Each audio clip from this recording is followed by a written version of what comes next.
সংস্কার বিচারের আলাপের মধ্য দিয়ে বাংলাদেশটা গড়বার যে লড়াই আমরা সবাই মিলে শুরু করেছি, সেই লড়াইটা আমরা সবাই মিলে চালিয়ে যাব ইনশাআল্লাহ। এবি পার্টি তার রাজনীতি, তার ভবিষ্যৎ এবং বাংলাদেশের ভবিষ্যৎকে যেভাবে ত্যাগ করেছে, তার প্রত্যেকটা জায়গা ঐতিহাসিকভাবে সত্য প্রমাণিত হয়েছে।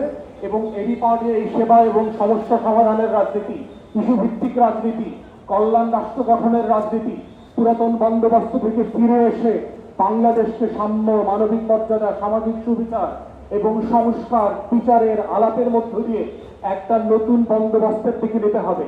এবং সেই বাংলাদেশটা গড়বার যে লড়াই আমরা সবাই মিলে শুরু করেছি, সেই লড়াইটা আমরা সবাই মিলে চালিয়ে যাব ইনশাআল্লাহ। ষষ্ঠ প্রতিষ্ঠা বার্ষিকীতে আমরা আমাদের নেতা কর্মী, শুভানুধ্যায়ী, শুভাকাঙ্ক্ষী যারা আছেন দেশে বিদেশে, সবাইকে অসংখ্য ধন্যবাদ এবং কৃতজ্ঞতা জানাচ্ছি যারা এই লম্বা সময় আমাদের পাশে ছিলেন। বিকাশ পেমেন্টে 10,000 টাকার বেশি অফার, শপিং চলছে তো। আমাদের সাংবাদিক ভাইয়ের বোনেরা যারা বিভিন্ন সময় গণমাধ্যমের জায়গা থেকে এই নতুন রাজনীতি তুলে ধরতে সাহায্য করেছেন, এবং গণ অভ্যুত্থানের পক্ষের সকল শক্তি যারা এই নতুন করে রাজনীতিকে রক্ত দিয়ে প্রমাণ করেছেন যে এটাই আগামী দিনের রাজনীতি।